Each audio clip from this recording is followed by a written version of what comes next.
बिस्मिल्लाहिर्रहमानिर्रहीम। अस्सलाम वालेकुम दोस्तों, उम्मीद करता हूँ आप सब खैरियत से होंगे। दोस्तों मैं आज आपको एक खौफनाक कहानी सुनाने लगा हूँ। अपने वीडियो को लाजमी अंत तक देखना है। ये कहानी एक ऐसे गांव की है जो सदियों से खौफ और दहशत में डूबा हुआ था। गांव के लोग एक अजीब लानत का शिकार थे। यहाँ हर साल एक रात ऐसी आती थी जब पूरे गाँव में एक अजीब सी खामोशी छा जाती थी। इस रात ना कोई चिराग जलता था, ना कोई दरवाज़ा खुलता था। लोग अपने घरों में कैद हो जाते थे और खिड़कियों पर मोटी मोटी सलाखें लगा देते थे, क्योंकि इस रात गांव में अंधेरों का वारिस आता था और जिसने इसे देख लिया वो या तो मर गया या फिर हमेशा के लिए पागल हो गया। ये लानत कई सालों से चली आ रही थी, लेकिन किसी को नहीं मालूम था कि ये कब और कैसे शुरू हुई थी। बस गांव के बुजुर्गों का कहना था कि कई साल पहले यहाँ एक जादूगर आया था जिसने काले इल्म की ताकत हासिल करने के लिए गांव के एक मासूम बच्चे की कुर्बानी दी थी। लेकिन इस बच्चे की रूह ने बद्दुआ दे दी थी और वो जादूगर खुद भी एक नहूसत ज़दा मखलूक में बदल गया था। तब से हर साल एक रात वो वापस आता था और किसी न किसी की जान लेकर चला जाता था।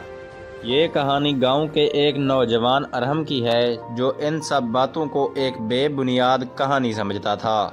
वो पढ़ा लिखा था और इसे यकीन था कि ऐसी बातों का हकीकत से कोई ताल्लुक नहीं होता। एक दिन इसने गांव के बुजुर्गों से कहा कि वो इस साल अंधेरों के वारिस की हकीकत को खुद देखेगा। सब ने इसे मना किया मगर वो ना माना। इसने फैसला किया कि इस रात जब सब अपने घरों में छुपेंगे तब वो बाहर निकलकर देखेगा कि असल में होता क्या है। आखिर वो खौफनाक रात आ पहुंची। पूरे गांव में अंधेरा था। लोग अपने घरों में सहमे बैठे थे। अरहम ने अपनी मशाल जलाई और गांव के सुनसान रास्ते पर चलने लगा। हर चीज़ पर एक अजीब मुर्दा खामोशी छाई हुई थी। वो कई गलियों से गुजरा मगर हर तरफ सिर्फ अंधेरा था। अचानक हवा का एक झोंका आया और मशाल बज गई। गांव में मुकम्मल तारीकी छा गई। अरहम ने अपनी जेब से माचिस निकालने की कोशिश की मगर अचानक इसे महसूस हुआ कि इसके पीछे कोई खड़ा है। सांस रोक देने वाली ठंडक इसके जिस्म में सरायत कर गई। इसने हिम्मत करके आहिस्ता आहिस्ता पीछे मुड़कर देखा और इसके रोंगटे खड़े हो गए। सामने एक कद आवर साया खड़ा था। इसकी आंखें दुखते हुए कोयलों की मानिंद सुर्ख थीं। इसके जिस्म से सियाह धुआं उठ रहा था और इसके हाथ इतने लंबे थे कि ज़मीन तक पहुंच रहे थे।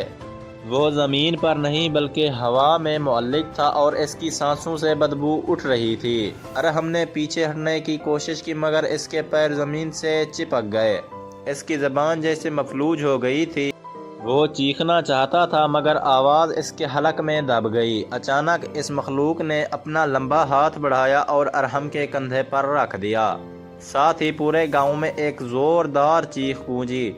ऐसा लगा जैसे कोई शख्स बहुत दूर किसी अंधेरे गार में चीख रहा हो। अरहम की आंखों के आगे सब कुछ धुंधला होने लगा और फिर अचानक वो बेहोश होकर ज़मीन पर गिर गया। अगली सुबह गांव के लोग बाहर निकले तो इन्होंने अरहम को गांव के दरमियान बेहोश पाया।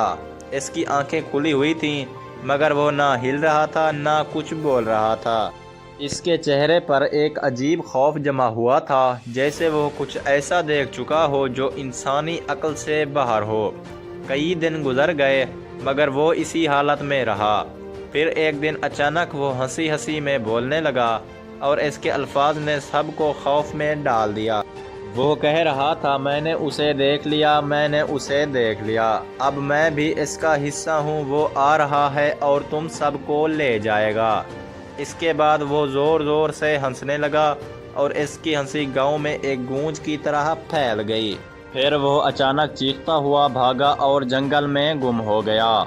लोग इसके पीछे दौड़े मगर वो कभी वापस ना आया। कहते हैं कि आज भी जब वो रात आती है तो गांव के करीब जंगल से हंसी की खौफनाक आवाज़ें आती हैं, जैसे कोई किसी पर हंस रहा हो। और जो भी इस हंसी को सुन ले उसका अंजाम भी वही होता है जो अरहम का हुआ था। मज़ीद ऐसी कहानियों के लिए मेरे चैनल को लाजमी लाइक और सब्सक्राइब करें और साथ में दिए गए घंटी के निशान को दबाना ना भूलें। شکریہ دوستو.